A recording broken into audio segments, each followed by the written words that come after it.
అంత నీరులో ఉప్పు వేస్తే ఎలా కరిగిపోతుందో భగవన్నామ జపం చేస్తుంటే కర్మలన్నీ అలాగే కరుగుతావు సుమా అన్నాడు ఇక్కడ. పైగా శమయాలం జలం వన్నే తమసో భాస్కరోదయ శాంతి కలౌహ్య గౌఘస్య నామ సంకీర్తనం హరేహే. శంకరులు ఇవన్నీ శాస్త్ర ప్రమాణం చూపిస్తున్నారండి. ఒక్క పుస్తకంలోది కాదయ్యా, అనేక శాస్త్రముల్లో వ్యాసులు వారు చెప్తున్న విషయం ఇది. శమయాలం జలం వన్నే, ఎందుకంటే అగ్ని ఎంతసేపు రగులుతున్నా నీరు పొయ్యగానే ఎలా ఆగిపోతుందో, చీకటి కొన్ని గంటలున్న సూర్యుడు రాగానే ఎలా పోతుందో, కలికాలంలో పాపములన్నిటికీ హరినామం అలా శాంతిని కలిగిస్తున్నది. హరేర్నామైవ నామైవ నామైవ మమ జీవనం కలో నాస్త్యేవ నాస్త్యేవ నాస్త్యేవ గతిరన్యదా. ఇలా ఎన్నెన్ని చెప్పారు. పైగా ప్రాశ్చిత్తాన్యశేషాన్ని తపకర్మాత్మకాని వై యాని తేషామశేషానాం కృష్ణానుస్మరణం పరం. అనేక రకాల ప్రాయశ్చిత్త విధులు ఉండొచ్చు, నీకు తెలియకపోవచ్చు. నిరంతరం కృష్ణస్మరణ చేస్తే చాలు. ఇన్ని వాక్యాలు చెప్తూ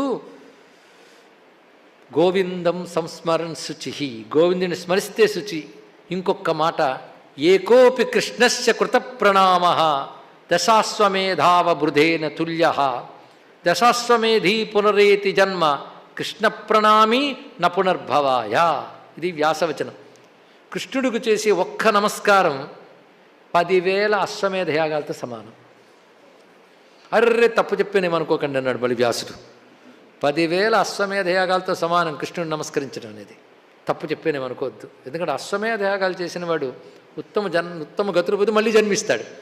కానీ కృష్ణస్మరణ చేసేవాడు మరి జన్మించడు గనక వాటితో కూడా పోల్చడానికి లేదని చెప్పారు. ఈ విధంగా చెప్తూ ఏ నమస్యంతి గోవిందన్న తేషాం విద్యతే భయం సాక్షేనాపి నమస్కార ప్రయుక్తశ్చక్రపాణే. మూర్ఖంగా నమస్కరించినప్పటికీ కూడా అది సంసార బంధాన్ని తొలగించగలదు. ఇత్యాది శృతి స్మృతి ఇతిహాస పురాణ వచనేభ్య అన్నారు శంకరుడు.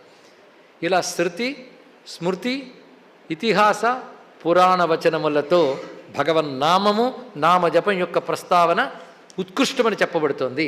అందుకే ఏషమే సర్వధర్మానం ధర్మోధిక తమోమత అనేది ప్రతిపాదన చేశారు.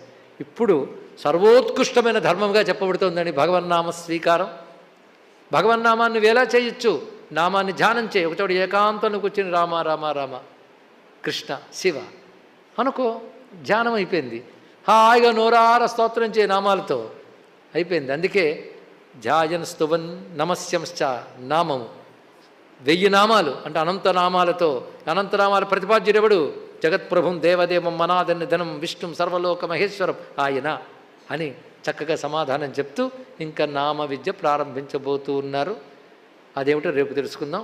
ఇప్పటి వరకు మొత్తం మనం చూడబోయే 1000 నామాల మీద ఒక వెలుగిచ్చారండి శంకర భగవత్పాదుల వారు. ఇవ్వడమే కాదు, ఇది మహాభారతంలో ఒక చోట చెప్పినప్పటికీ కూడా సర్వశాస్త్రముల సారం ఇది. సర్వశాస్త్ర సారము ఏమి, దీన్ని మించిన ధర్మం మరొకట్లేదని సర్వశాస్త్రముల సారవాక్యం. అదే భీష్మ పితామహులు చెప్పారు అంటూ అద్భుతంగా వ్యాఖ్యానించారు భగవత్పాదుల వారు. అటువంటి భగవన్నామమునకు నమస్కారం చేసుకుంటూ అటువంటి అవకాశం ఇక్కడ చెప్పేటప్పుడు ఒక నామం నేను 10 సార్లు అంట, మీరు వింటారు. అంతేకాదు ఒక్కొక్క నామానికి భాష్యం చెప్తూ అర్థ వివేచన జరుగుతోంది. అంటే ఇంటికి వెళ్ళి తర్వాత ఏం చేస్తామో తెలియదు, కానీ ఇక్కడున్న 1.5 గంటన్నర కాలం మనందరికీ భగవన్నామ ఉపాసనా ఫలం మనకి లభిస్తున్నది. ఇంకేం కావాలి?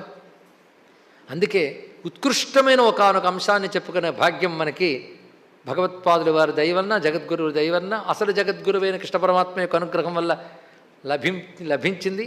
అందరికీ నమస్కరిస్తూ స్వస్తి.